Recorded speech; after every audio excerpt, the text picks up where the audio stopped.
getting the first pick.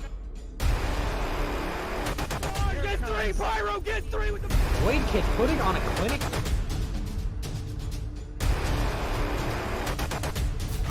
Whole team's down. Oh!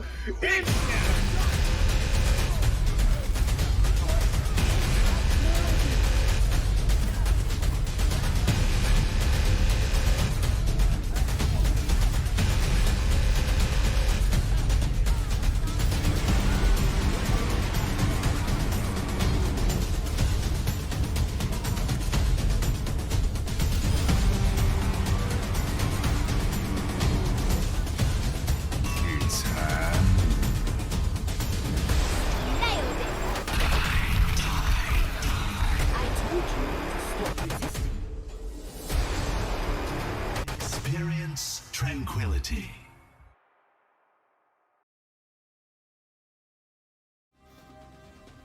Ladies and gentlemen, boys and girls, friends and family beyond the binary, good evening and welcome to another Overwatch Tranquility match. Tonight, we have the Council of Anime Girls going up against the Devil Dukes. And tonight, I am joined in the casting booth once again by Mentos. How are you doing, buddy? I'm doing great. It's glad to be back in the booth for Tranquility, casting some more Aurum tier matches in Group A. Today we have two very interesting teams in their own right. Let's start off with the Devil Dukes, though. So far, they're at 4-0 after all the matches played so far, and up until this point, they have only dropped one map against the second best team in the division. So, Goag, you're facing up against kind of a juggernaut, at least from what we've seen so far. And on the other hand, we have Coag, who is sitting at 1-3, so they are trying to get back and break into the middle half of the division to try to make some difference and get a little bit further ahead before we reach playoffs. And personally, from me, I do have a slight bias going into this match. A lot of homies from Owlet League, not sure if anybody knows what I'm referring to, but that's where Juggle and I got started casting, and a lot of them are on Council of Anime Girls, so crossing my fingers in the back of my mind. I won't let the bias influence the casting too much, only a couple of times, but again, to reiterate, it feels like Devil Dukes coming into this match are just on another level. Yeah, I think they are the clear favorites coming into this, but you can't count out the Council of Anime Girls just yet. They were the members of the team that were a part of Owlet were a part of one of the top teams there. So we know that they have very strong players on this team. It's just going to be whether or not they can organize and group themselves up well enough and, come up against these Devil Dukes. They had a reputation in Owlet for playing some kind of wacky comps and memeing a bit. So, yeah, but when they get down and they decide to be serious, they are a force to be reckoned with. Absolutely. And of course, it's the Council of Anime Girls. We can't count out the power of friendship here, as we all know from watching every single anime ever.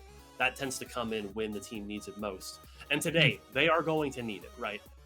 Especially against a team like Devil Dukes. And nonetheless, as we sort of take a preview of the series we've got on our hands here, we're going to be going to the first map of Ilios to start off the series. And when I think about places to get great series underway, I feel like there's no better place to start than Ilios. All three of the sub-map on this map in particular lend themselves to a huge variety of compositions. I think Rush, Six-Man Dive, regular dive, all playable here in their own right. And at the end of the day, it's just going to come down to what each team feels comfortable with.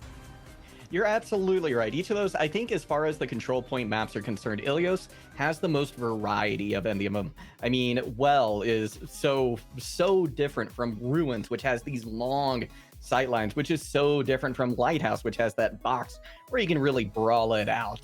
So really, I think this map puts teams to the test. It shows whether or not they are comfortable on a variety of different compositions. And first, we're going to see the first test they are going to get is going to be on Well. We will be starting with arguably the deadliest map in the game. Massive gaping maw in the middle of the points here lends itself well to disruption. If you see on both sides of the teams, actually, we got a Pharah and a Wrecking Ball, at least in spawn. But I think that's what they're going to have to watch very closely. When the teams reach the objective, can they hold that ground effectively before getting sent careening off the edge of the map? Right now, on the side of Devil Dukes, or rather on the side of Council of Anime Girls, it seems like they're going full tilt towards that strategy with 3 different characters that can go for those kinds of boops.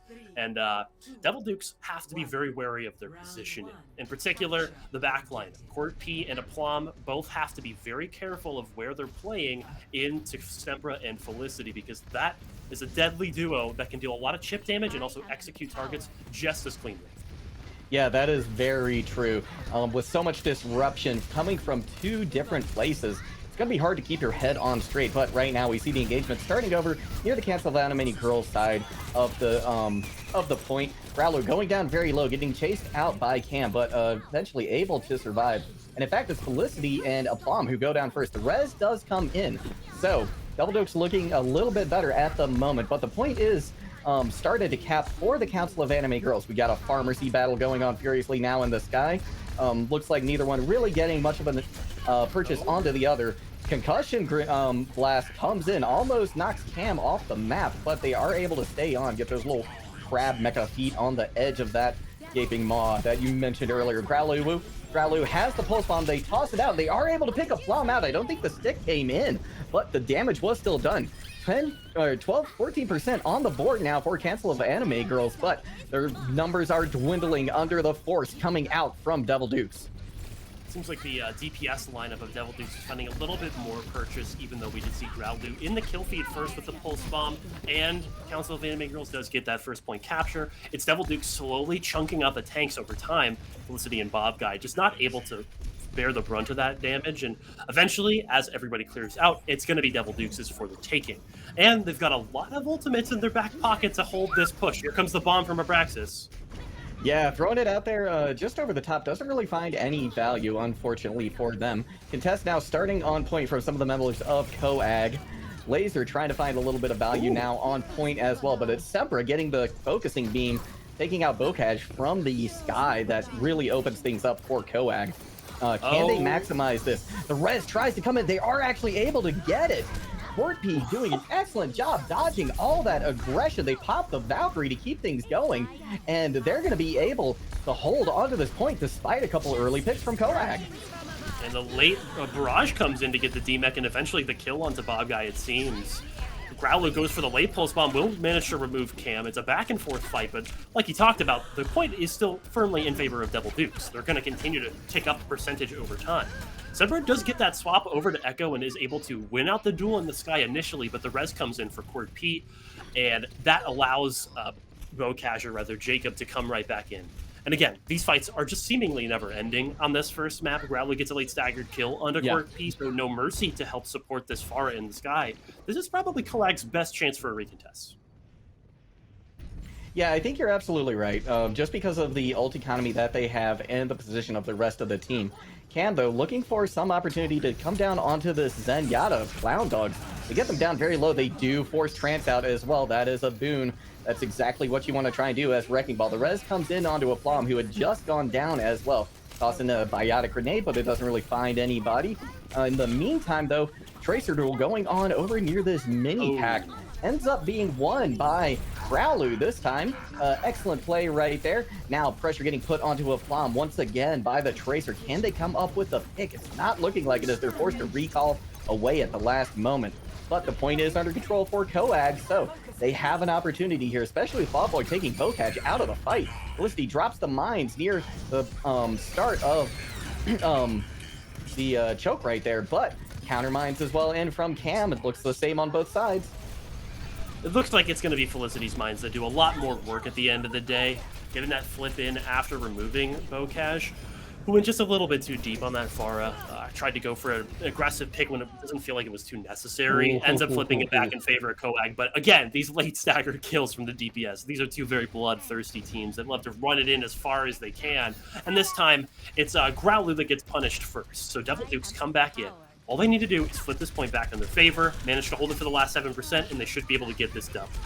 No, you're absolutely right. It's looking like they can do just that. Laser has the pulse bomb ready. Can they find an opportunity for it? There's a self-destruct on point. Bob Guy not able to find anybody, but Growlu gets a Plum out of the fight. Cam takes his counterpart out as well. The res does come in, so things are looking better once again for Devil Dukes, that is, until Bocage is removed from the fight. Rez does come in on the Clown Dog now as well, so Koak doing an excellent job stalling this out. They're ahead in the capture percentage as well. Self-destruct coming in now just to remech for Braxis. Sempra crucially using that duplicate to not get taken out by that bomb. Goes over to the Wrecking Ball now, drops mines on point as well. This is hotly contested by both teams, but without any support. Koak is looking a little bit worse for the wear. Bocage gets some nice value from that barrage. They're able to take the duplicate out and get the mech. And a nice shot there from them as well. This is going to go over once the dust settles, barely in favor of Devil Dukes. Yeah, just a couple more members to clear out. Late Lucio Stagger coming in from Kyle, trying to make the difference there. And it's Clown Dog against the world, it feels like. Transcendence will come in, so buying a little bit more time for more members to come through, but it's dire straits still. You got to get some kind of pick here, and it doesn't look like it's in the cards. No, it really doesn't. Only got one, though.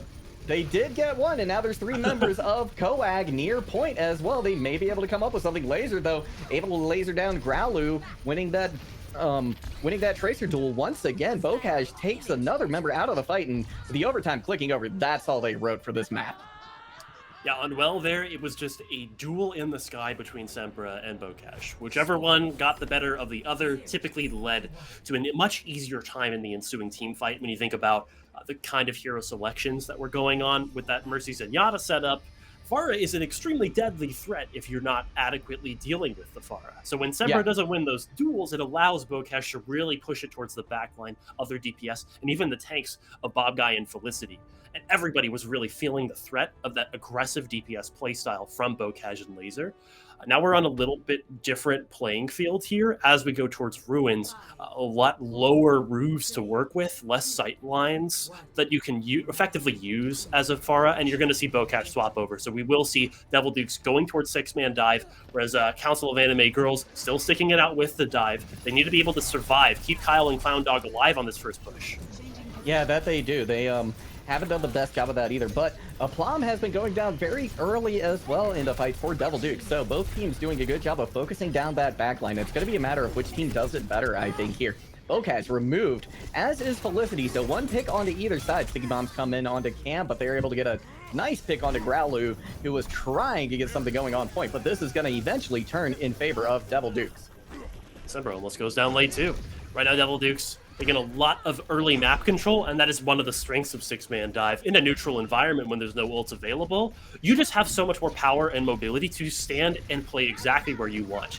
Everybody on Devil Dukes walks up, takes a bunch of space. They lose Bocage, but they had already bought purchase on the objective. They get that first flip, and now they can take these fights as slowly as they desire because they're going to get this pulse bomb from Laser, which is definitely going to threaten everybody in the backline. Yeah, that it is. They're already started to target Aplom as well, but it's Quirt P who falls first. He goes down due to that focusing doom. Stick comes in onto Felicity. Excellent play right there. So Devil Dukes has an opportunity now to try and come back in this fight, but Growlu has removed Cam. Both the tanks actually down now for Devil Dukes. This is an opportunity for Koak to come back and flip this point. Can they get the rest of the picks they need? Growlu trying to chunk down anybody that they can find right now, looking to the Sombra at the moment. And now we see Clown Dog, or sorry, excuse me, Aplom has to fade away, but they're able to still proc percentage right now, despite this being a losing fight for Devil Dukes. They're going to come back in with the CMP, with the Pulse Bomb stacked in as well. That's 4 members down, but it doesn't catch Growlu, crucially. He gets that Death Blossom out just in time. Late bomb kill will come in. So, again, a very even fight for both of these teams. Devil Dukes, they need to kind of find some way back in, and it's just not happening right now because of this copy from Sempra. This guy's on point. Yeah, he really is. Lasering down Quirt P again on that Lucio. Now pops the Primal Rage and is going to try and boop back Aplom, but the hat comes in, so they're unable to chase them effectively. And Aplom is going to get that value with the Coalescence on point, but Clown Dog is there to counter just as quickly. And the D-Mech does come in onto Abraxas as well. Felicity finding Quirt P again. Koak looking like they've got new life in them. All they had to do was just make a couple of swaps. Clown Dog goes over to Moira so he stops getting killed on those rotations, and Growlu swaps over to the Reaper to have an easier time pushing back these very meaty tanks, the D.Va and the Winston, both feeling the threat of this newfound power from Koak. Problem is they had to swap a couple of pieces and use a lot of ults to do it. They've only got the tanks, and if this fight goes long, there's a decent chance for Devil Dukes to come back. Yeah, there certainly is, especially if a Pulse Bomb lands, which it does at that point. Oh no! Quirt P uses the sound barrier, but the self-destruct is too much and still takes them out of the fight. Aplom able to find Bob Guy, and now Cam with this Primal Rage chasing down Growlu on the Reaper, trying to finish him off, but the Death Blossom was used in response, and Cam is taken out of the fight. Right there. Excellent use, I think, of a Death Blossom right there. Might have been more valuable other places, but Growlu's still able to get Bocage as well. Now, Coag has 80% on the board there in the lead, but Aplom is coming back in with a nice Coalescence. Growlu getting threatened again, and he doesn't have a Death Blossom to get him out of jail this time, but he does have a Fade, which he uses. He's now got his sight set once again on the meaty hide of Cam, but he's not getting the value that he needs. He is back up to full strength. Abraxas tries to remake and find a kill, but is unable to. Hack comes in onto Cam now, but Laser finds Sempra out, and in fact, Aplom is able to get Felicity. It looks like Devil Dukes may be able to finally turn this fight back around, but now they've got another Death Blossom to deal with, and dealt with it they have. It feels like Growlu is like the Terminator in some of these fights. The way this guy just refuses to give up and die.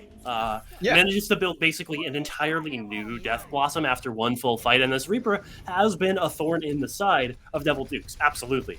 But that's pretty much the only problem they're facing so far. Everybody else on Council of Anime Girls is pretty much falling to the wayside, particularly Sempra on the Sombra, who after the previous EMP has struggled to find purchase in these engages. Only at 34% and counting for this next engage. This next fight has to be off the back of Growlu. Yeah, it certainly does. Growlu uses the Death Blossom. They're able to demech, crucially, Abraxas. They fall quickly, and now, with some force behind them, Coag is looking to come back in this fight, but the Primal is big. Can it take the rest of the members of Coag out? It looks like it's unable to. Point has flipped over now into Coag's favor. Can anyone from Devil Dukes touch? They're able to just in the nick of time. Self-destruct comes in. But there's no value, but look at this EMP. It catches out 4 members of Coag, but they're still getting the kills that they need to. There's only one person left on point of Abraxas, and they just lost their lives. Cam is there at the last moment to try and stall things out, but we look like we are headed to a map 3 right now, Amintus. We absolutely are.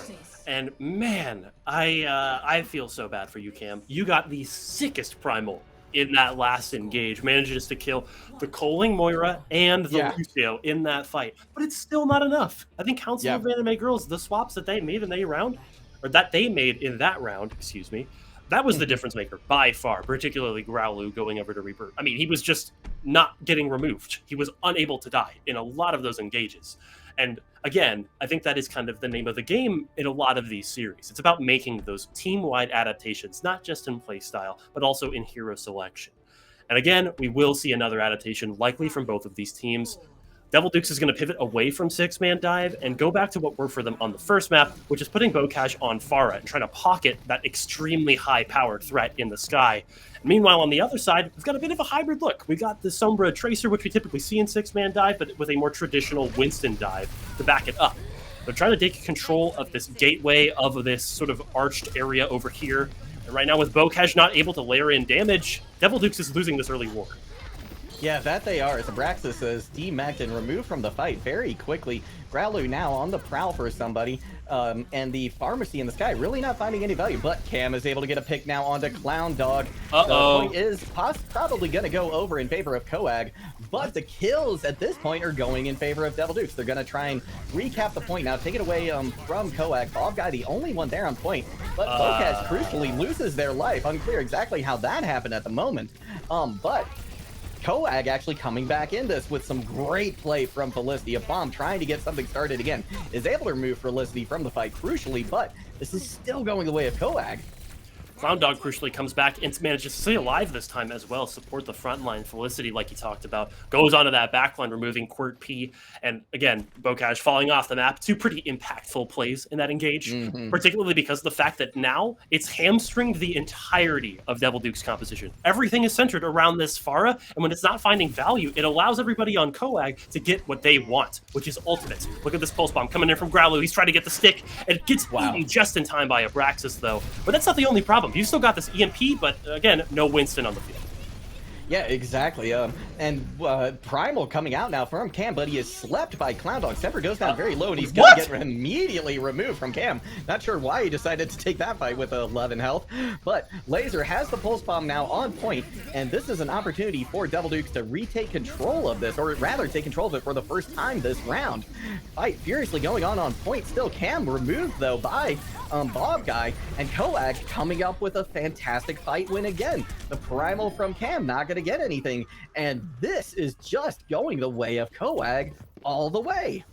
Today is not Jacob's day, or Bocash. However he prefers to be pronounced, I don't think Coag cares, because they are just taking it to this Pharah repeatedly and destroying all of the surrounding pieces, trying to support the Pharah in the sky. These tanks have been struggling so much in this map from Devil Dukes. It doesn't feel like they found purchase once yet. Cam tries to go in Primal against 3 people. And now look at this. Semper takes the all of the momentum away, going for this EMP and separating Bocash from the team once again. Yeah, Clown Dog is able to get a pick onto actually 3 members go down for Devil Dukes. This map is going to go to Coag. Wow. Excellent play from them. Yeah, that was completely unexpected. What it feels like in the previous 2 submaps, Coag was just not finding the right form on the composition that they locked in here on the 3rd submap, but everything was different here. Instead of trying to take duels in the sky and just kind of, dueling Bocash over time, they choose to go after literally anybody else, whether it's the supports, the other DPS, the tanks.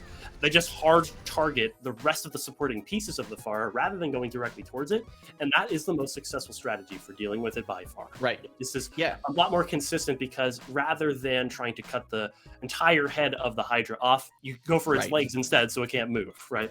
Yeah, exactly. It's, sometimes you can get away with ignoring the Pharah, just dealing with the rest of the team. And that was certainly one of those times right there. So excited to see Coag get a victory. And that is now the 2nd map that Devil Dukes have lost. The only other one going to the 2nd place team in their group. So Coag really showing some signs of strength right now, late, or at least kind of midway through this season.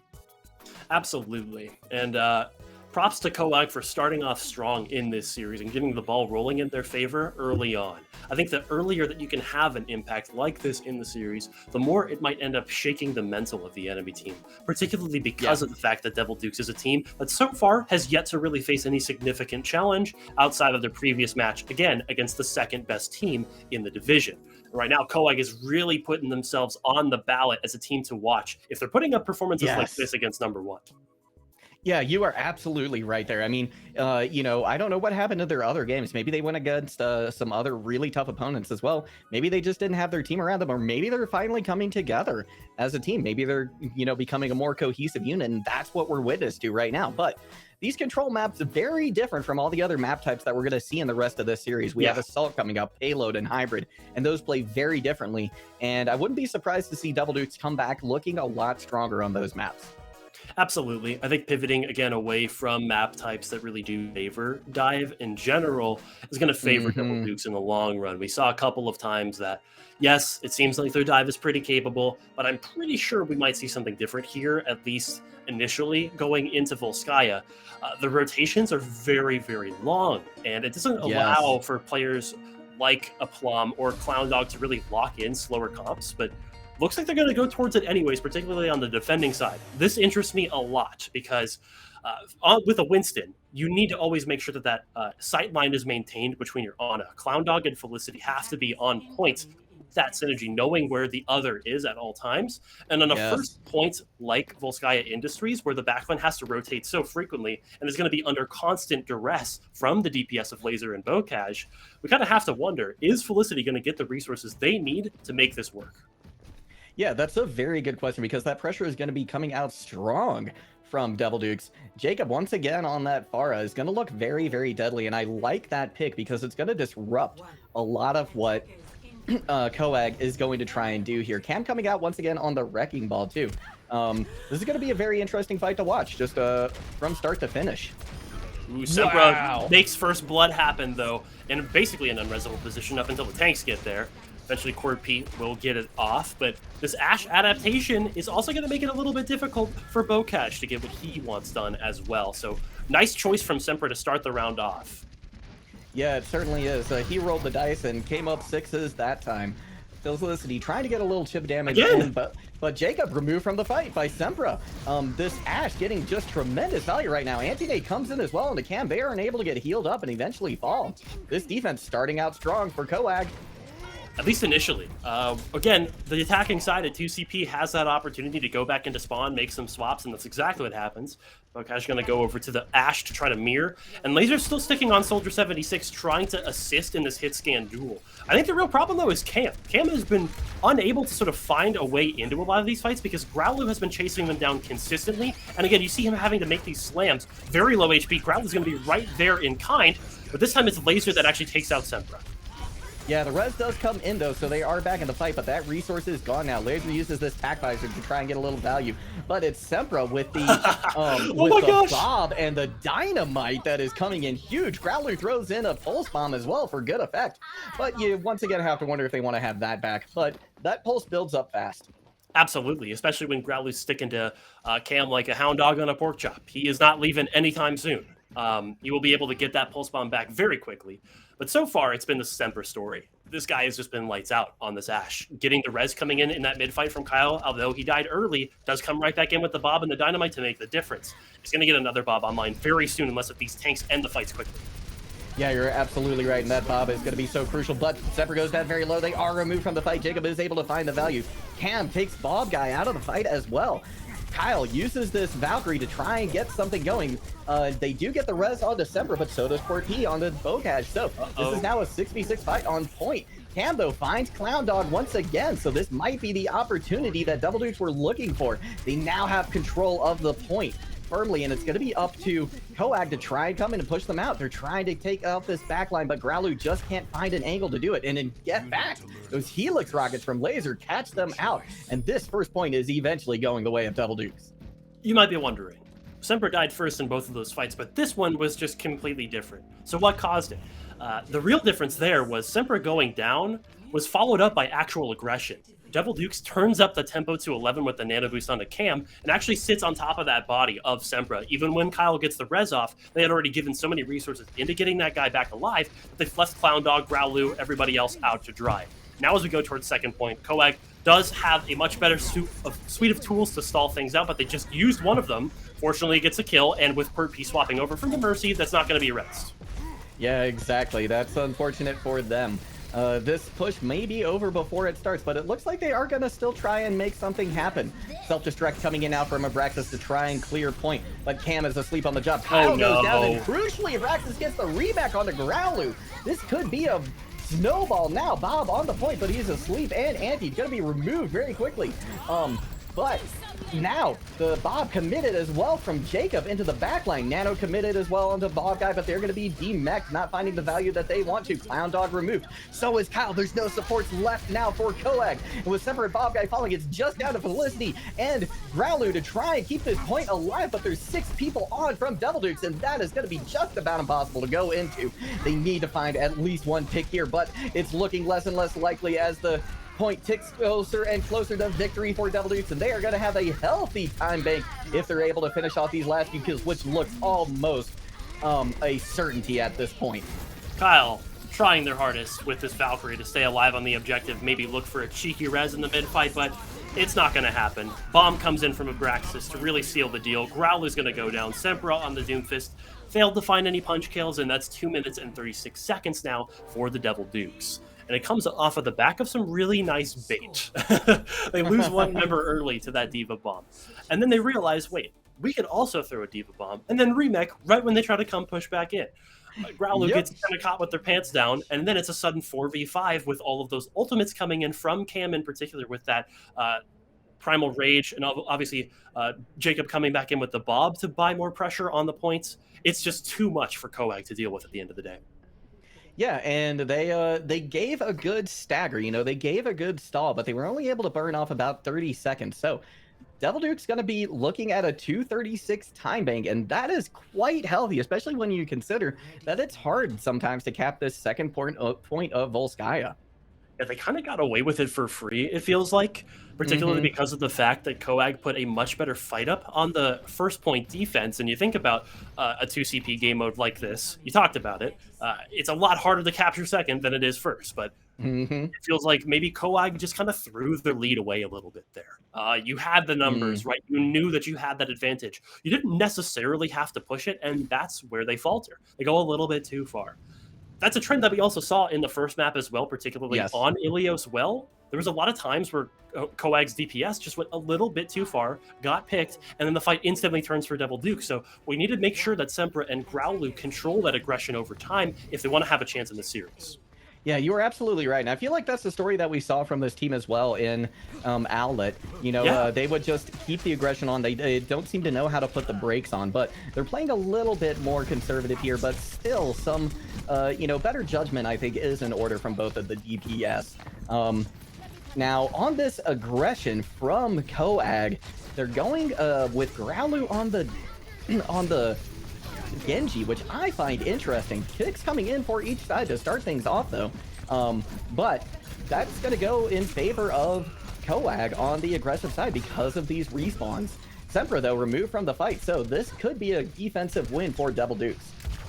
Quirky crucially does go down late in that engage, though, so you can already see that Coag don't want to give this up just yet. They know that no Brigitte on the field means dive characters have a much easier time with it. Growlu is slowly charging up this blade, and as long as they can stay alive, maybe get this Nano in the mid fight onto Felicity as well, this could be an easy first point capture for Coag.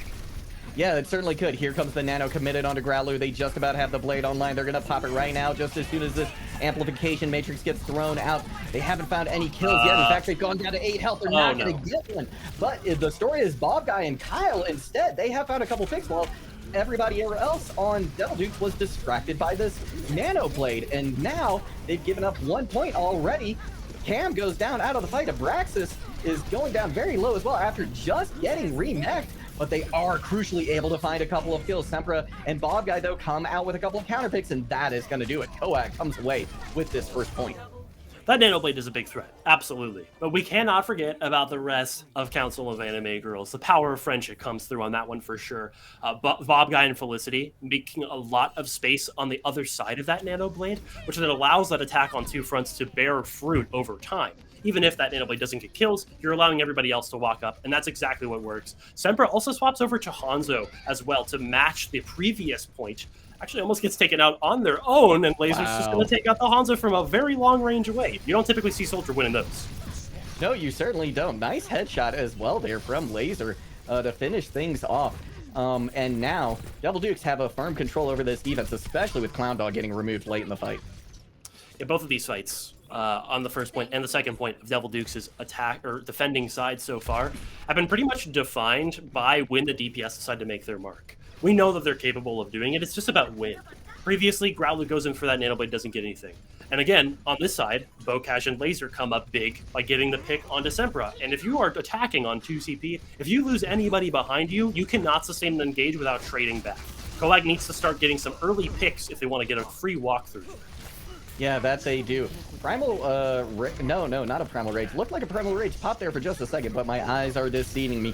Sempra does have this Dragon Strike online, but they're not going to use it yet as they're able to find Cam. Here comes Devil Dukes, though, with the counter aggression. They use the Tac Visor to try and keep people away, but this Primal coming in from Felicity could be more than they can handle. Quirk P. Doe does have this rally, and when the next aggressive wave comes in after this anti-nade on Kyle goes away, you can be sure that this rally is going to be popped by Quirk P. Here comes the blade now. It finds the Flam, but the bash comes in to try and keep any more aggression away. Growlu isn't able to find this rally in Quirk P just yet, and in fact has gone down to almost 60 health. Kills in for both sides, but now it's looking actually very even in both cases. Coag wants to get this point ticked over in their favor, but Abraxas has other ideas. Clown Dog, though, coming in with a pick on 2 Laser. This isn't over yet. In fact, Coag going to be able to get 1 tick on the board with 3 minutes to go. They may be able to equalize or better the time. That is, unless Clown Dog is removed from the fight. Dragon Strike comes in, but it's not going to fight anything, and the defense holds. Exactly what we talked about coming true there. It feels like Coag comes off to a rolling start, getting that early pick onto Cam. But then they lose a couple of members as the extended engage continues, and they don't have enough gas in the tank to finish.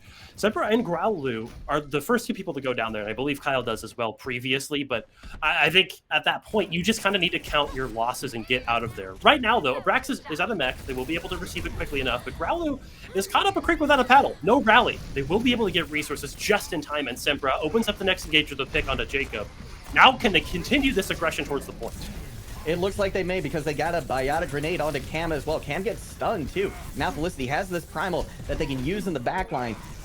As soon as this anti-nade falls off, now we see them trying to push away against Laser on the Cowboy. Can they get the primal kill? They've popped it now, and it is time for them to try. Laser crucially has this Deadeye though almost online. Saw Bob Guy comes in with a self-destruct, and it catches out Jacob, and that's gonna be it. Coag caps the point with 1:57, just 30 seconds shy of the time that Devil Dukes put up.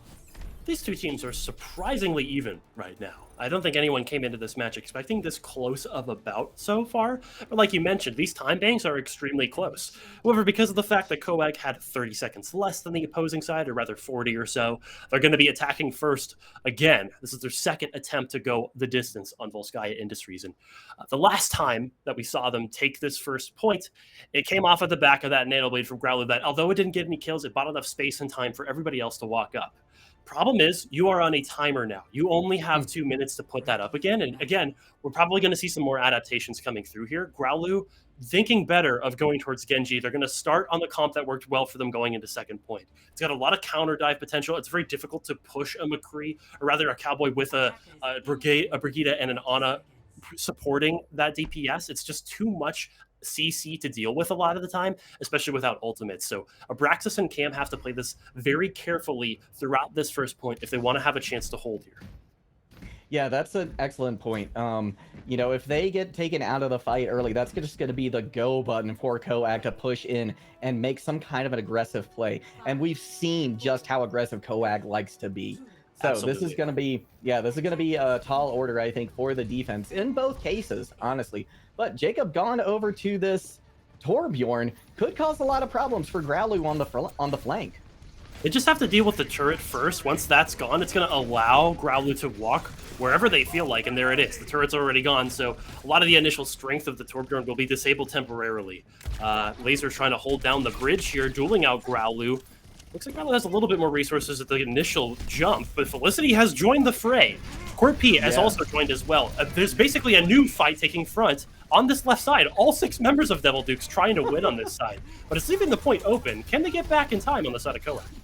Yeah, that's going to be a good question. And it looks like they haven't decided to start. They just started deciding to push the point. And Kyle gets a bash onto Jacob. They go flying off the map. Cam goes down very low as well to Growlu. And Coag looks primed to capture this point. They now have a win condition in hand because they've gotten 1 tick on the board. And it looks likely they're going to get 2. Probably even 3, because Devil Dukes are just caught without an answer to what's happening right now. Laser trying to get something going on, but they just let the point go over to Coag. And now they've still got over a minute to try and cap second. I think that at least buys them 2 chances, especially if Coag push this as quickly as they can. Growlu already leading the charge and both tanks following suit. They will be able to reach the objective quickly. Supported by this high noon from Sempra. This should allow them to take place on the point, but it's left Felicity too far up on the fight. That Winston being gone means that there's no Primal Rage in this mid-fight. They have to make something happen now.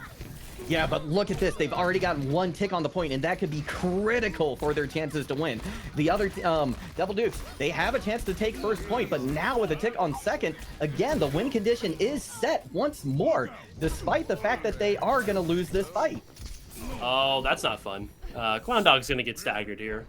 Not something you typically see with an Ana being left out to dry that hard, but it feels like at the beginning of that fight, Coag comes in and they say, hey, we got a great chance to win this. They pick onto Bocage there, so maybe even more times that Coag can make a disjointed push work here, but they really need to keep things tight and controlled on this next engage. If they don't lose anybody in the backline, they might have a chance, but there's a lot of ults that they have to worry about. Yeah, there certainly are. Most notably, I think that rally from Court P. Cam already finds 2 picks, but Growlu crucially was able to find Laser, and they had that Deadeye. But overtime is starting to click over. Bob Guy finds a kill, though, with the self-destruct onto Abraxas. So this isn't over yet for Coag, and in fact, they're looking they're looking pretty good in this fight. Jacob trying to out-duel Growlu and is able to do it with the help of Court P, and that is going to be a defensive hold for Devil Dukes. They are eventually going to hold out. Cam gets that nano in from a plum and just drops the nuke on him, insta-killing somebody with a jump punch combo. not something you typically see on Winston, especially at this level. It does feel like probably shouldn't have gotten away with that. If you got it the on a brig, you got to be able to CC that Winston before he can really reach the backline and get any damage done. Cam also gets the primal kill to close that fight out as well, and by then it's just too little too late. There's nothing that Koag can do in that situation. But it all got started after that first point capture when they felt like they could go towards second and really push the tempo in their favor. They trip over their own shoelaces and forget about the fact that everybody on Devil Dukes is still going to be alive to fight that out. And they commit a little bit too many resources in a clearly lost fight, and that's what comes back to bite them in the distance. Yeah, you're right there.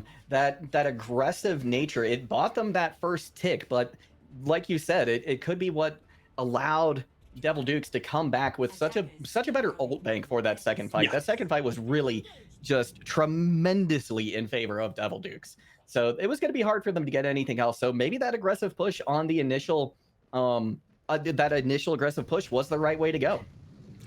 It's going to come down to how Devil Dukes plays it on their own attack, right? Naturally, Koag, maybe they considered the options and decided, hey, let's just go for the play that gives us at least a decent chance of winning with getting one tick. But now they have to put their money where their mouth is and hold on first and second for as long as possible. They've put Sempra back on Ashe to try to deal with any potential aerial threats, but in the meantime, everybody else on Devil Dukes has decided to make a full pivot towards dive with Laser still playing that soldier. Yeah, exactly. Cam gets booped away by Sempra with that coach gun, so the initial dive isn't going to be as strong maybe as Devil Dukes hoped, but they are going to take control of this high ground. Growlu, though, trying to duel out somebody in the backline of Devil Dukes, isn't able to get the kill. But Devil Dukes are gaining some great positioning here on the high ground. Laser goes down low, but they're able to get healed back up. And Bokaj, 37% to this ult. Abraxas has to use, is able to remech as well. So that's a boon for Devil Dukes, but they have to start pushing the point at some point. The Bomb's nade crucially does not hit anybody aggressively. No biotic comes through. That's going to allow Felicity to get the trade kill. No Ana on this first point means everybody on Devil Dukes needs to give a lot of space because there's very little sustain left. Corp is the only source of healing as well as those health packs, but it seems like Koag has really failed to get a lot of these staggered kills. Finally, okay, Laser is stuck behind enemy lines. Growler's going to force them away. This should allow everybody on the front line for Koag to win on the point, but in the meantime, it seems like Devil Dukes have actually made the difference and gotten 2 picks.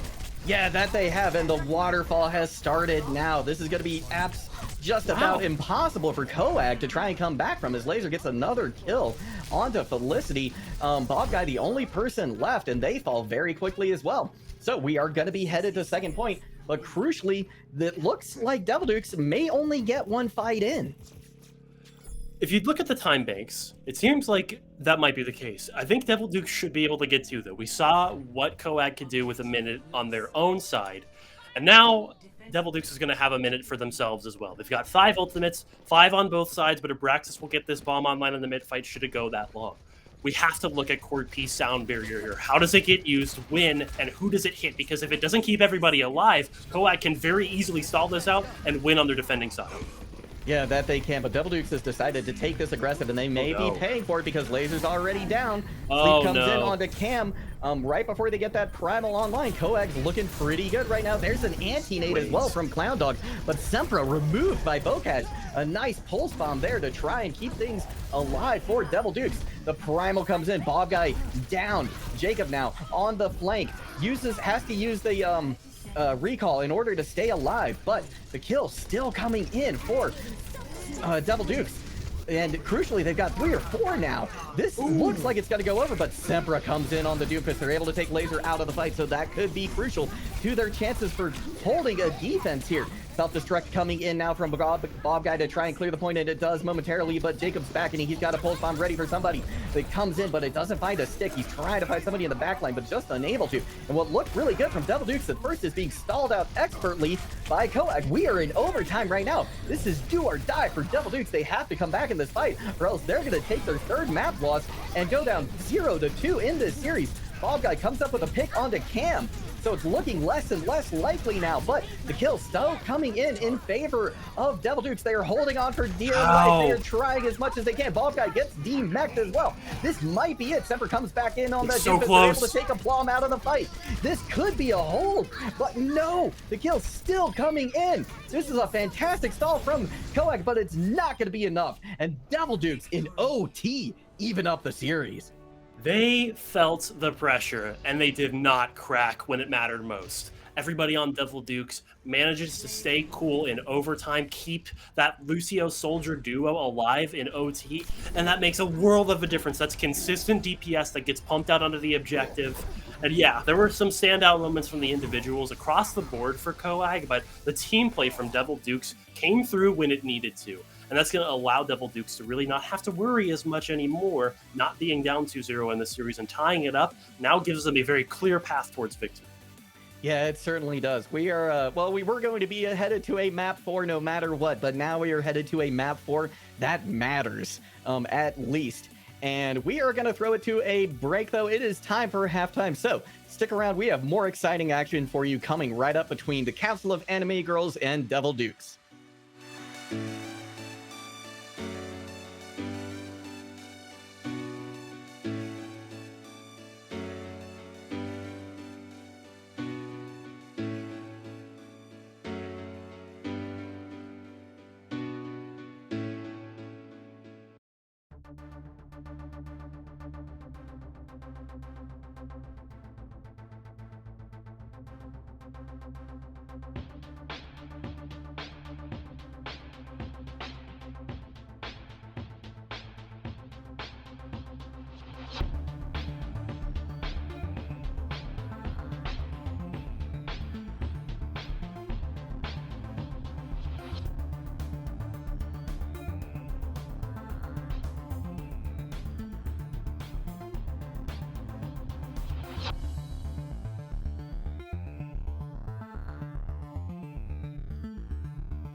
Hello, everybody, and we are back for the exciting conclusion between this even matchup so far between the Council of Anime Girls and Devil Dukes. They are tied 1-1, and we are headed straight to King's Row next. That's right. We're getting a bit of a change of locale here, particularly in not just the visual department, but also in the types of comps we're going to be seeing as well. On the previous two maps, it's been predominantly dive the whole way through. Some small adaptations in terms of flex support and main tank. We've seen Wrecking Ball and Zenyatta, and then obviously the pivot on Volskaya towards Anna Winston with a little bit better corner usage from both teams. And the last map was down to basically the wire. It was an overtime fight that was decided by Devil Dukes' patience in a lot of those engages and keeping Laser on that Soldier 76 alive. A character that we don't really think about as a powerhouse in any given meta. He just seems to fit wherever he needs to. And right now it's fitting comfortably in Devil Dukes' back pocket. Yeah, that's a really good point. You know, you don't see him a whole lot, but right now he seems to be the jack of all trades that Devil Dukes has needed in at least that last map. I'm excited to see what's going to come next, though, for King's Row. But before we get into that, I just want to remind you all that next week is event week. So this year, we have lots of fantastic events coming up, some crowd favorites from before. We've got the Content Creation Team 1v1, so you can donate by just typing in !donate in chat for your chance to pick somebody you want to take a 1v1 against. It could be one of us if you want. Could be, anybody else on the content creation team as well. So be sure to get your donations in. We want to try and hit that 5,000 goal as quickly as we can, and we can start it off early before event week even starts. So we are about ready to head into the map, though. So excited to see what kind of brawly compositions each of these teams is going to come out with. Who knows at the end of the day? I think expectations have definitely been set off of the precedent of the previous maps that both teams, they like to play dive. And again, I think on first point of King's Row, dive is very playable by, no stretch of the imagination. I think it is doable, at least on the attacking side. So it's going to be interesting to see what Devil Dukes comes out of the gates with. But we did see briefly there, loading in, while the hero selection was not fully underway. It did look like Coag wanted to lock in that typical rush. We got the Kree Diva, the Mei, the Lucio, basically just moving around that 6-piece squad that we typically see very frequently. And yeah, we're going to see it across the board here and likely going to be mirrored on the attacking side. So this is a new look for both of these teams, at least in this series so far. Obviously, Sempra was on the Cowboy a lot of the previous maps, and it was proving very useful for Coag. So maybe that is the inroad for Coag, at least in the Brawl Mirror.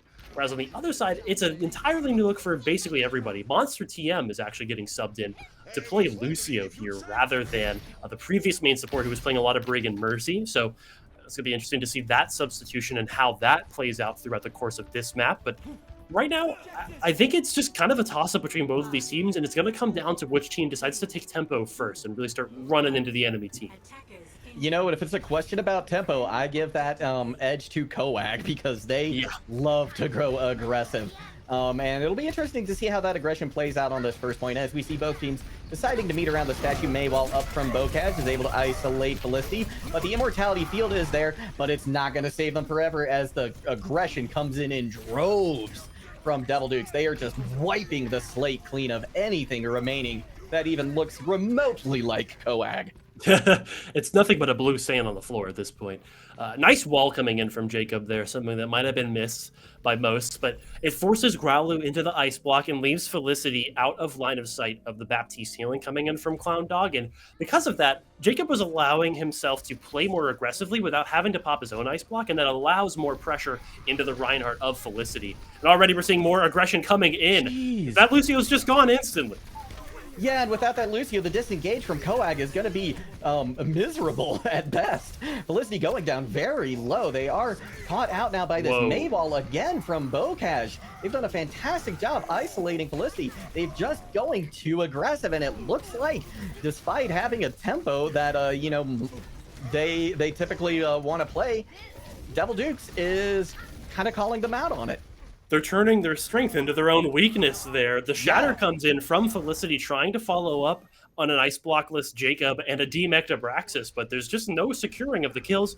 The Rhine goes a little too deep with the shift button, and it's another 5v6. It's just stagger after stagger for Koag right now. They need to get their feet underneath them, and Sempra's High Noon might be the thing that they need. Yeah, it certainly could be, and it better be, because that's the only thing they have to rest their hopes on right now. The amplification matrix used by Plum as well. That's going to keep Sempra back at least for a couple of moments. They just use it to zone people out, but oh my gosh, look at this aggression once again coming out from Devil Dukes. The self-destruct, the blizzard. Yeah, just press Q and win, forehead. It's that easy when you have that much of an advantage. Onion comes out from Sempra, and it's just not enough. It doesn't get any picks that would potentially shut out ults coming on in that mid fight. And then the waterfall comes through. Everybody presses Q, and it's an instant fight win, it feels like, for Devil Dukes. They've got 5.5 minutes going into third point here. Sempra forced to swap over to Hanzo to have a better chance in this neutral. The Devil Dukes are still taking this tempo and running it with it. Yeah, that they are. They are really on the aggressive side now. Growlu has this Blizzard. Can they find value with it? They're pushing against Devil Dukes hard. Maywall comes up and they drop the Blizzard right behind it to prevent it from getting eaten, crucially. Felicity, though, goes down. There are a couple of picks now online for Koag, and they are finally going to be able to get their feet underneath them and start to hold. They just needed their own Q buttons at the end of the day. And I think it is that kind of that simple. Growlu gets the Blizzard out well before anybody can respond on the side of Devil Dukes, and that allows Koag to get some momentum back in their favor.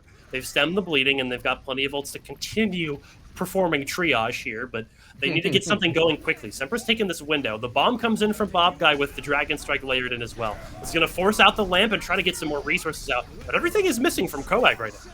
Yeah, so far it is. They have used a lot of ults, but nobody has dropped yet from Devil Dukes, and crucially, they've used this sound barrier now. That is not good. That's really not good. Oh my gosh. Cam has this shatter ready, and the Fire Strike already finds value right as that amplification matrix is put up. And now that Koag is finished pressing Q, Devil Duke says, okay, our turn. It's a back and forth between whichever team's ults are landing better right now. The neutral play has been basically one-sided. Every time that we see both teams engage without ultimates, it feels like the Devil Dukes have an easier time with it. And now they're learning to kite away when the enemy team has ults too. The bank is completely empty. It's just Felicity Shatter, and Laser's going to open things up early. Gets the opening pick onto the Baptiste. That's very little sustain. Yeah, that's crucial. That is almost certainly game over for Koag right here. They are not going to be able to hold on without those big heals coming in from Clown Dog. They swap over to the Moira just to try and get back to point quickly, and they're able to, but they're met with a blizzard, or a freezing ray from May, and that's going to do it. Devil Dukes cap with 3:36 on the clock. And the most fascinating part about this is Koag lost their previous map, right? So this third map selection was theirs to choose. And they go towards King's Row, obviously trying to start out on that brawl composition. And all of a sudden, it just plays into the hands of Devil Dukes. They look like a completely different team with this composition being piloted by these 6 players. It's just so much better for them. It feels like they have a better understanding, particularly in the role of May. Jacob has been landing wall after wall, kiting when they need to. Obviously, there was a little bit of a blunder on third point where they go down first. But beyond that, Jacob's been controlling this front line and making it near impossible for Felicity to find anything. And you can already see they don't want any part of that. They're going to go towards a completely different look for first here. And Jacob expertly uses that Maywall to block their own team from coming out of spawn right there at the moment. He's practicing. Yeah, he's practicing. And you know what? If that's what it takes, and I remember the Devil Dukes, I'd say go for it, buddy. Because right now, you have just... I wouldn't say they carried the team, but they have made the opportunities for their team to succeed. And that's what's been critical. Another small micro play that kind of flew under the radar as I had to toss it back to you in the heat of the action. Laser got walled up by Jacob to get better vantage for that high noon that opened up that final push for them. So again, even when he's not in the kill feed, he's making the difference. Yeah, that is just tremendous value that you're getting out of your May player right there. And if you've got someone like that on May, somebody who can take a headshot to the Widow of Sempra as well, that's really powerful. However, it's left Growloo with an opportunity. They can go towards Farah because the only hit scan threat is laser, and if everybody else on Coag pressures out this cowboy, there's really nothing that can stop Farah from getting damage in over time. It's forced the Brawl comp back into the corner, and it's actually gotten laser very low, but Felicity crucially goes down, so now Coag need to be very careful on this disengage. Yeah, that they do. They don't want to lose any more players because that's just more time off the clock, and unfortunately, that is exactly what happens.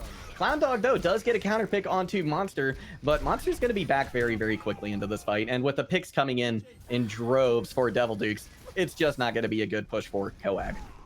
At least not initially. They do get that kill onto laser, so a 5v6 for this ensuing engage. Clown Dog's taking the high ground to get better orbs into the backline, get a better discord onto somebody a little bit more vulnerable than the tanks. But so far, nothing has happened just yet. Laser will be able to walk back and rejoin this fight soon. It's left a Plum out to dry, though, so that means no window in this next fight. Yeah, and it also means no big heals either, and no more pressure on that, the Farah of Growloo either. And now this is definitely the opportunity for Coag to start pushing. Growloo gets the barrage out. They go down, but the res is there. Bob Guy finishes Cam out as well. And Coag looking primed to take this first point now right underneath Devil Duke's control. It took them a good deal of time to do so. It's about 2 minutes over the course of that entire push. So again, if we look at the time banks here, it's not going to be enough unless if you sprint to the finish and don't give up at all with the tempo. And again, we know that Coag is capable of doing that, but they've gone towards something completely different here where it's a lot slower. There is no Lucio to facilitate that aggression. They have to be the responders in a lot of these fights. Yeah, that's a really good point. Going for a poke composition like this is an interesting choice in King's Row, but it's worked before, and it certainly can work under the guidance of Coag. High Noon comes out and isn't able to find anything, but Growloo does get Jacob right after the blizzard is popped. But still, Devil Duke's coming out with this fight when they're going to be able to hold here and keep Coag right at arches, which is a great place for them to be able to start a defense. Absolutely. And if you think about some of the win conditions here for the Devil Dukes, they don't even necessarily have to put up the best fight on defense here. They just need to get time off the clock and try to burn it down to 0 seconds and ensure that they get an uninterrupted chance to capture. Nice shatter comes in, but Clown Dog is clutch with that Transcendence. You can't sneak by that set. Yeah, the Immortality Field used as well. Sempra, crucially, able to take Cam out of the fight. Now with no main tank, it's just a shooting gallery for the rest of Coag, and that is exactly what happened, is they just dropped. You really think that the composition coming in here from Coag would be vulnerable to a shatter, but Clown Dog saves the day there with the Transcendence. That was basically the only tool they had at survival if Kyle got stunned. Nonetheless, it's 3 minutes and counting as we go towards the end of second point here. And everybody on Coag has a great positional advantage to set up these ultimates. Growl will be able to get... Okay. Wow. Never mind. I was going to gas him up for that High Noon, but he just decided to die, so never mind.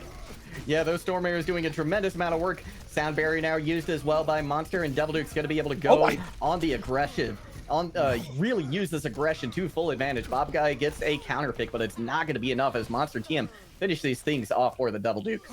Get the flick of the wrist there from Jacob. He says, nice Hanzo, Sempra. Check this out. Gets a couple more closing kills, particularly that one under Growloo, like we talked about.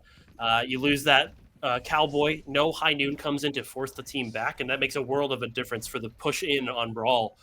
Problem is, you have to do that again here. You're going to have to find a way to prevent Coag from winning the long fight. You need things to end quickly if you are the Devil Dukes. You need to make this push happen fast. They don't have a beat to facilitate it, but they do have plenty of tools to push them back and maybe push them into a favorable position. Nice eat from Abraxas. Yeah, that was. And now with this amplification matrix out, it's going to cause Coag to just stop for just a couple of minutes, and it's going to give an opportunity for Jacob to get a nice flank onto Sempra and take them out of the fight. And now the backline is just open for them. The supercharger is out though, and crucially, Clown Dog is able to take Jacob out of the fight. The ventures of Jacob are going to end in the backline right there, but it doesn't matter because the rest of the Devil Dukes clean up the fight. Exactly. The adventures of Jacob might be over, but he already won a prize for his great writing. He got 2 kills to close the fight out. And again, the question is not whether Devil Dukes wins this defense in spades, right? They just need to burn time to get to overtime. Each fight loss here is going to accrue and accumulate. And on third point, when you think about which of these points is hardest to capture, third is very difficult, especially when you're controlling the ult flow like this for the side of Devil Dukes. They've got plenty in the bank to continue this defensive hold. And another pick from Jacob. This guy is not stopping. No, he's not. And in fact, he's continuing with the Dragon Strike. It takes out the Immortality Field that was used by Kyle. Wow. But they're going to fall again in droves. Laser is removed. But once again, it just doesn't matter. Because every time, Devil Duke seems to trade 1 for 5 or 6. Yeah, they're getting the better end of the deal. That's for sure. And if you think about some of the ways that Coag can try to find some, footing in some of these fights, it doesn't feel like it's possible. It's a Hanzo. He's just going to keep landing headshots. That's the 4th fight in a row that this guy opens it up with a pick. And to be honest, he's already done his job for this map. You could sit him down, put him on the AFK bench here, and they could be totally fine for the rest of this map. Yes, they could at this point. There's just under 20 seconds on the clock for Coag to try and contest this and keep this cart and push it into third point. But Devil Dukes look almost impenetrable. Laser has this flanking Deadeye coming online with the Cowboy. Amplification Matrix popped now on the other side from a Plum. But look, he's able to get 2 out of the fight immediately, despite that self-destruct going in. They weren't able to scout him out in time, but with overtime clicking over, that's going to be it. Devil Dukes go up 2-1. I hate to say DPS diff there, but come on. Jacob, you are a madman with that Hanzo. What on earth was that? That was just back-to-back-to-back headshots to engage the fights. And at a certain point, when Coag is not responding with the brawl and you're always down a player, and the pick comp is not getting picks, you have zero ways back into some of these fights. And it's just a complete wash for Devil Dukes on Coag's map choice. The first 2 maps looked a lot closer than this, and I think I started to realize why. Devil Dukes might not be comfortable on the dive mirror, but they are more than capable of brawl. Yeah, they are a force to be reckoned with when they have a Reinhardt on the field. And, I feel like it was also a compositional mismatch from the side of Coag. I don't think that Orisa was the play to make right there, especially after you saw it not work the first 1 or 2 times. At that point, you should really consider swapping, but they decided to just plow on through with it. And I think that was, part of the reason that they got stalled out so effectively by Devil Dukes. I have to agree, only because of the fact that Reinhardt gives you a much better protective barrier when you're rotating. That was the issue for Coag, right? They would go for these rotates because they're a slower composition. It takes a lot of time to walk to where you need to go. And at any point, Jacob or Laser would pop around the corner and say, surprise, remember me? The fight's over. And it's just, there's nothing you can do at that point, right? You're already in too deep. You don't have a Lucio to disengage. You don't have a Reinhardt to continue blocking, moving forward, trying to get control of that front line. So again, we can kind of scratch our heads and wonder why would they go for that. But at the end of the day, it's just back to the drawing board for Coag. They need to figure out a better map for them. And it looks like it's going to be Watchpoint Gibraltar. So we're going back to some dive. Yeah, that makes a lot of sense. I really like this pick coming out from them. They have looked so strong on the dive, and that's absolutely where Devil Dukes look vulnerable. They don't look weak, but they look vulnerable. Yes. They might be gods, but turns out gods can bleed. We've seen it in this series already. They dropped the first map of the series. Again, that was the control game mode, which again, depending on who you ask, the results of which are kind of irrelevant at the end of the day because it is so different from the rest of the game. But we have to give some credit to Coag. Clearly, the strategy behind a lot of their decisions is clear. In that last map, it looked like a bit of a struggle to figure out where they could find some strengths for themselves, at least in that brawl mirror. So again, they're just going to take it out of the equation entirely and go towards a map where dive is exclusively playable. Yeah, and we have a composition change coming in once again. Court P is back in the lineup. Yeah, so I imagine that's to get them back on that brig. Or the Mercy as well, just to give either Jacob or a Plum some extra help, either in the back line or in the mid.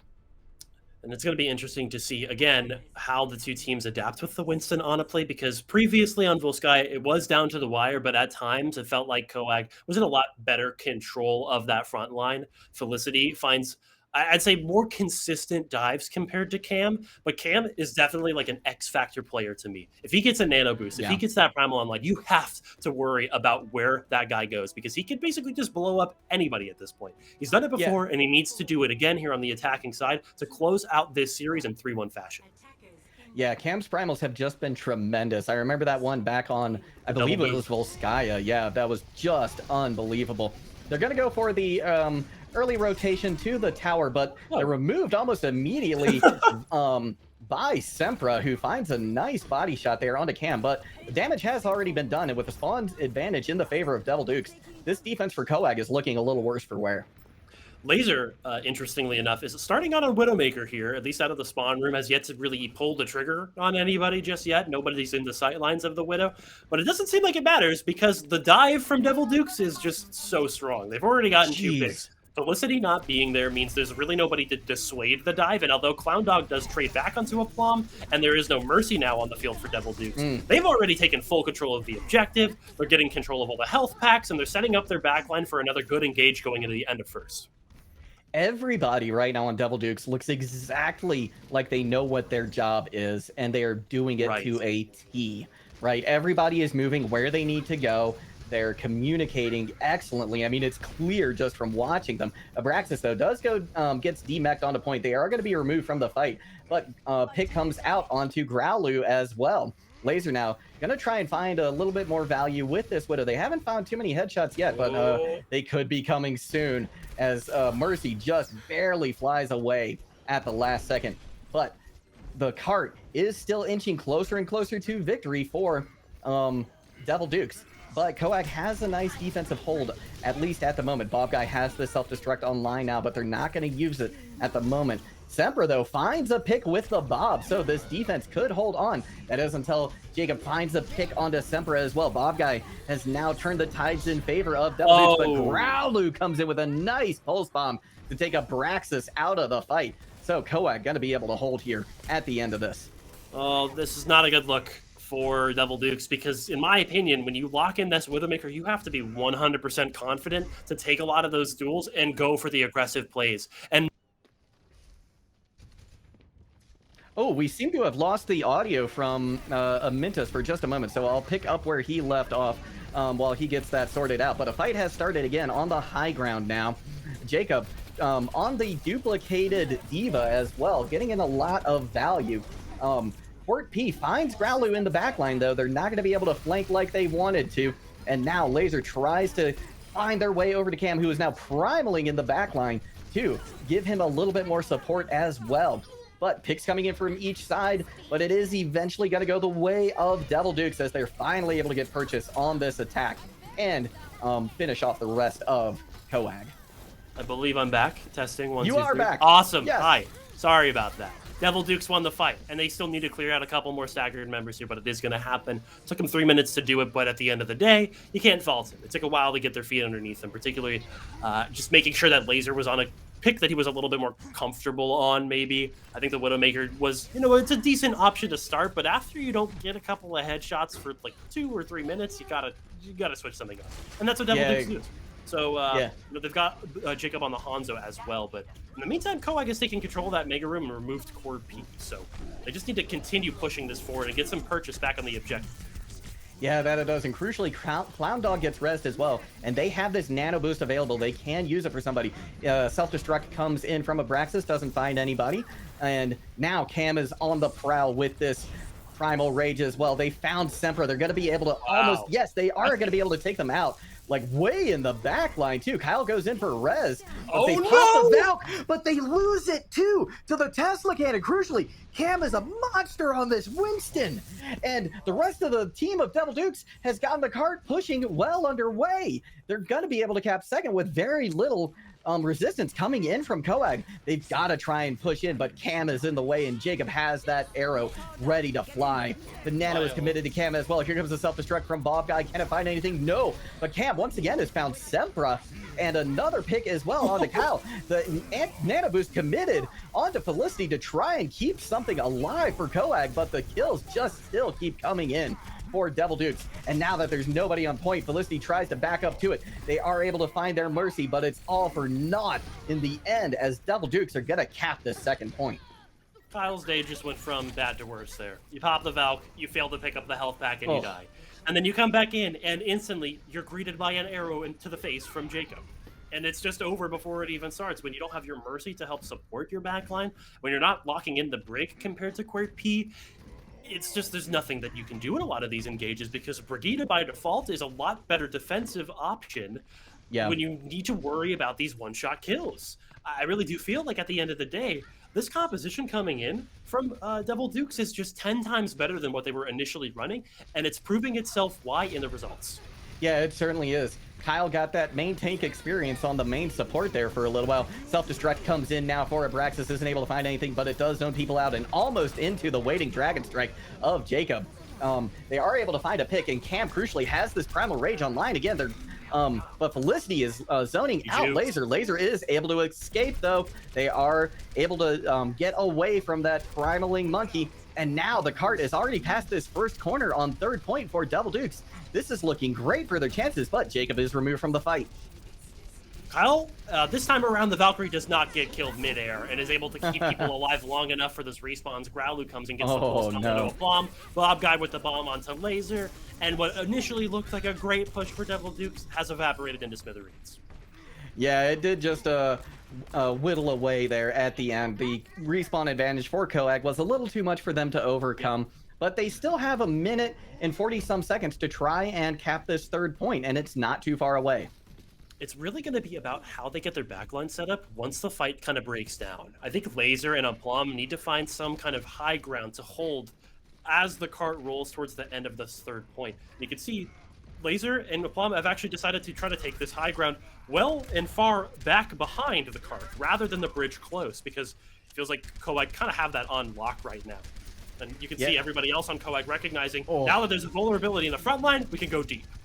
Yeah, and go deep they do. That anti-nade was huge from Aplum. Caught so many, from Clown Dog, caught so many members of Devil Dukes, pushed them back immediately. And Felicity now sleeping, or was sleeping a moment ago in the on that high ground, but they wake up and they've got their Primal Rage ready to go. This match has been so back and forth, and it's proving why, once again, here, it does feel like the momentum shifts in one way. One time, it's Devil Dukes dominating, the next, it's Coag on point. And now it seems like Coag, it's their turn to go off. They get the nano, they get the nade onto the brick. This fight's basically already over. Yeah, it certainly is, especially now that Felicity has popped the Primal in the backline and found Quart P out as well. But the aggression and the violence is going to continue as the Primal Rage finds Aplum as well. 20 seconds left now for Devil Dukes to try and push this in. But even if they do, it's going to be an OT.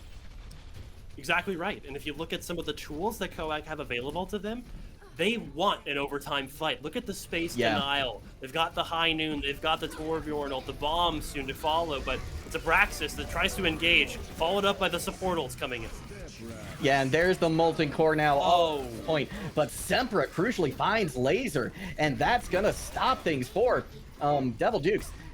Cam almost gets caught out. Abraxas is demeched as well on point, but Jacob has this Deadeye. Can they find value with it? They're going to try and get something going. They do find Kyle, but Sempra crucially has found 2 picks again for Coag, and this defense looks like it is going to hold. That is, if they can keep away. Oh my god, that was a massive anti-nade from Aplum. That was able to take Felicity right out of the fight. And now with Cam primaling Growlu into a corner and into oblivion, this is Devil Dukes on the aggression now.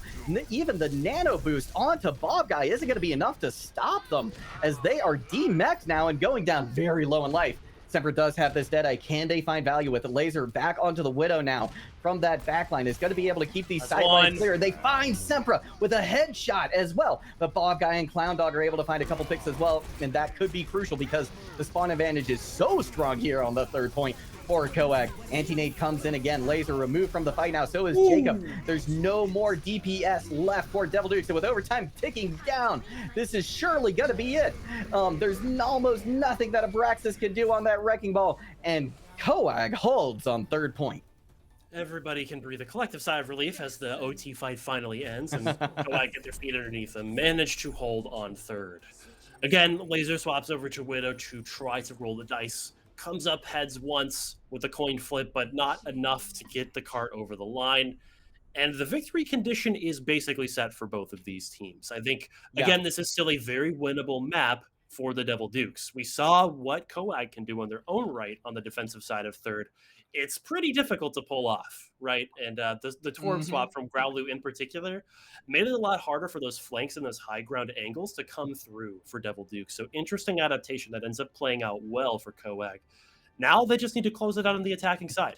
We'll be able to put Sempra back in the comfort zone on Ashe, dominating like they were previously at the beginning of Volskaya Industries. That's going to be what they need to get them over the line, because so far it's been kind of tank line domination for Cam and Abraxas. Although Abraxas has been struggling a little bit on Diva, Cam's Winston has been instrumental in unlocking a lot of the pushes here. And of course, the defensive holds as well for Devil Duke. So we have to watch Cam in a lot of these fights, as we normally do. Yeah, exactly. And, you know, I have to bring up an interesting point from that third point push of Devil Dukes. They never swapped over to the Brawl, which you typically see there. And I have to wonder if it's because Quart P just doesn't play Lucio at all. And that could be a critical, you know, a critical thing for Coag, because if Coag can swap to the Brawl and they make it to third point and Devil Dukes can't, that's going to be really good for Coag. Absolutely true. Quart P has been pretty clutch on Brig with the rallies at the very least, but not having the Lucio in the back pocket does change things significantly. Coag tries to take a long-range engage on two fronts. The back line plays back and the front line plays up. In the meantime, though, Growlu's actually won up the Tracer duel against Jacob near the objective, and that's going to allow Coag to push this cart uninterrupted as everybody on Devil Dukes is left reeling. Yeah, that they are. They're gonna, oh, that is until Abraxas finds a pick onto Felicity. Felicity stayed a little too long, wore out their welcome on that high ground and paid for it. But the cart is already underneath into the car wash. So, Coag has to feel good about the progress they've made. Jacob is back in the fight now on that Tracer, and Sempra taken out by a nice headshot from Laser. The Res tries to come in, and it does, but Kyle's removed from the fight as well, and now Devil Dukes have a nice defensive hold started here on Gibraltar. That was huge from Laser. He wins the Ashe 1v1 when the other Ashe has a Mercy Pocket and you don't.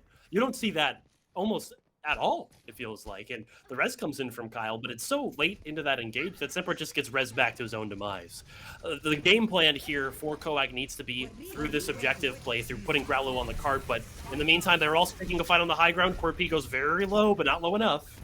This nano boost off Felicity could be deadly to anybody squishy who gets in their way. Fortunately for the rest of Devil Dukes, it does expire, and the Abraxas self-destruct is big, taking Kyle out of the fight. Once again, he is having a hard time keeping himself alive.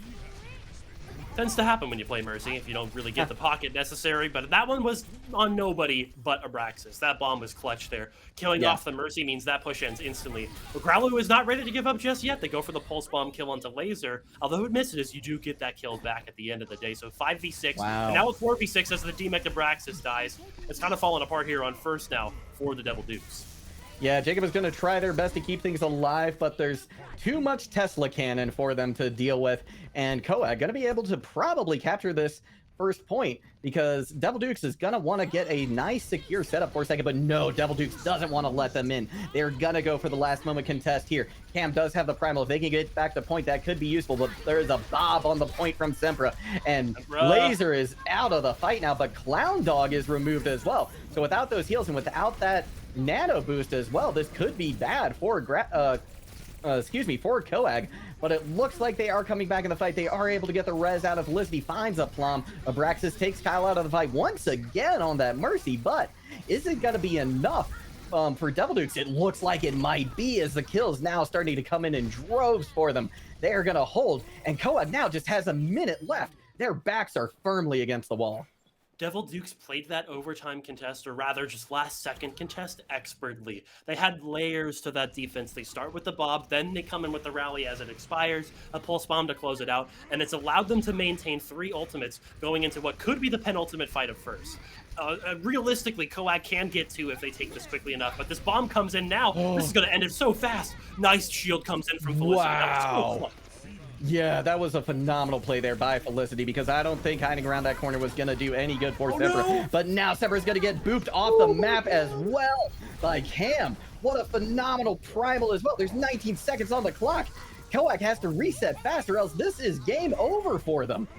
And they don't really have the opportunity to. They're getting chased down to their spawn room. And Devil Dukes, with 15 seconds remaining, and as the timer ticks down lower and lower, they have this in the bag. All they have to do is demech this D.Va, take out the Tracer on the objective, and it's just going to be all theirs.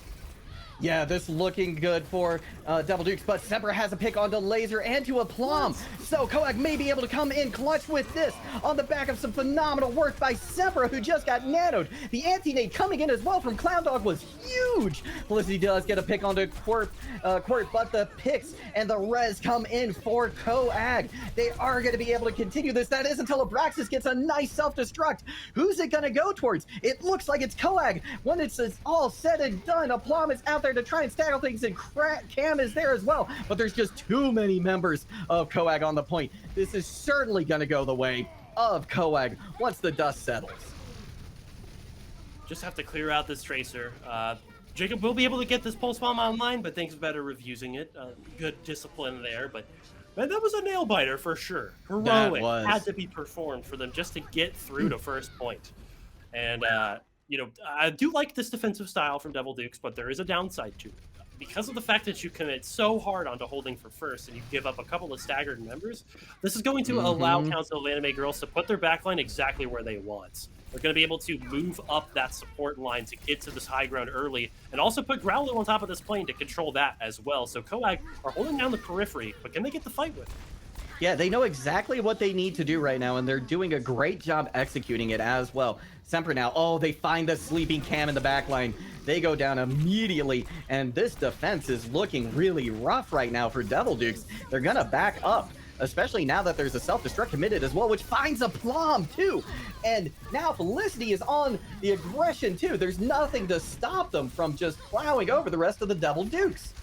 Cam couldn't pop the primal because he got stunned after he was slept, and it's just so much CC layered that there's no chance the Winston will be able to press Q. And now because of this, he can't even touch the objective. He gets forced out by the front line. The Cowboy stun is just too much to bear, and nobody can touch. 2 minutes and 45 seconds, and what looked like a Devil Duke's victory has suddenly turned into a very competitive map once again.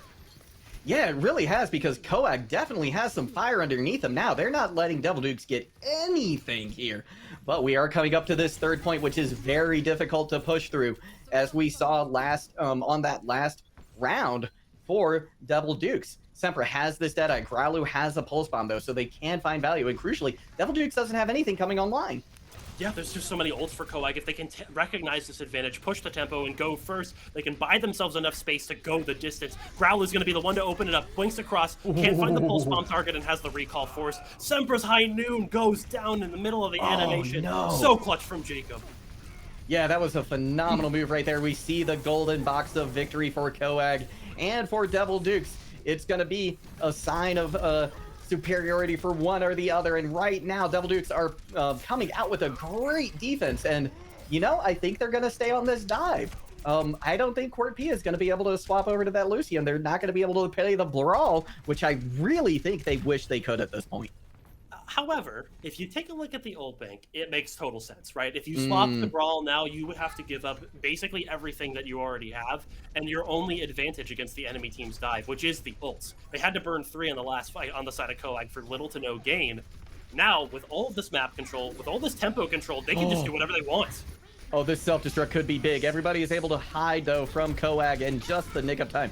But Jacob now has an opportunity to use this Deadeye. That is until Semper has something to say about it. Self-destruct coming in as well from Bob Guys. Not going to be able to find anybody. Laser now with their Deadeye as well. Can they get a kill? No, they're just going to use it to zone everybody away.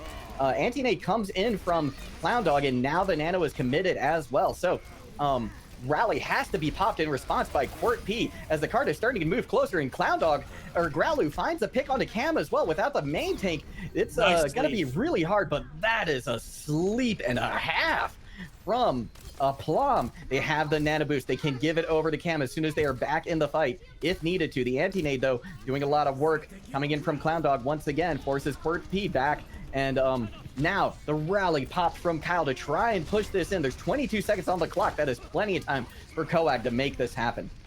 Coag's ults for the last 2.5 minutes have done basically nothing, though, and it's bought nothing but time for the side of Devil Dukes, and now they're taking all of the time and running it into the enemy team's face. The nano-boosted Primal Winston does not find the kills, but it forces everybody back. And again, no one's ults are really getting any value.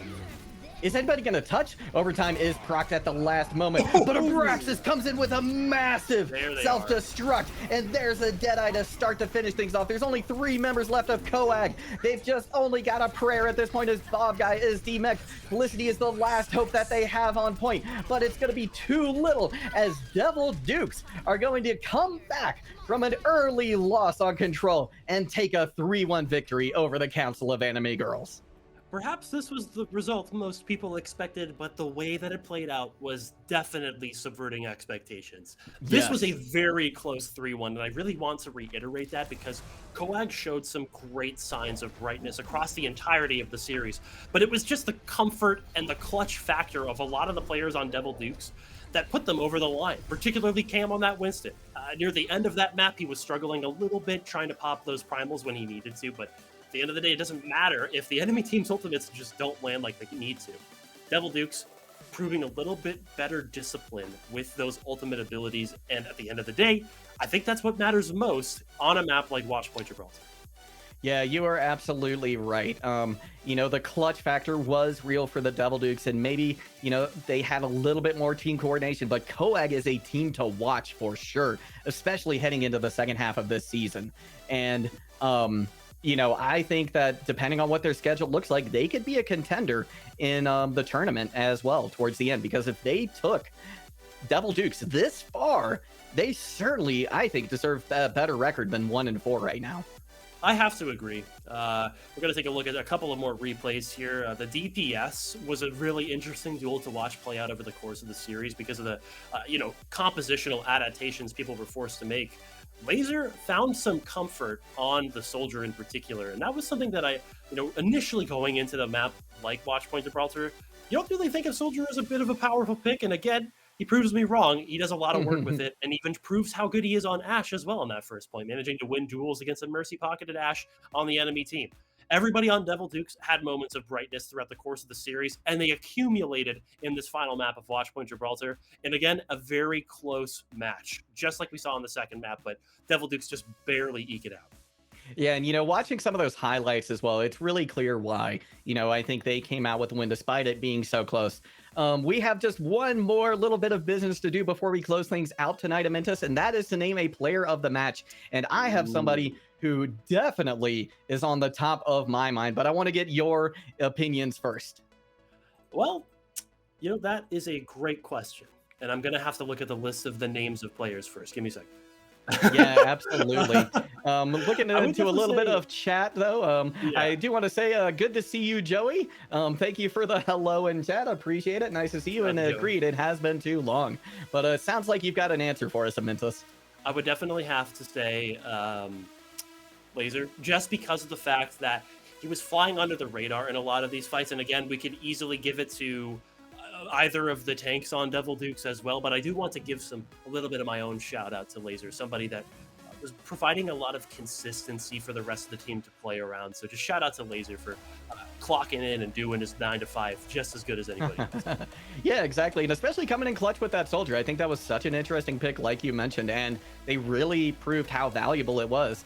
I am going to go a slightly different direction, and I'm going to give my player of the match to Cam. The main tank in me loved watching you play tonight, and those primals were top notch.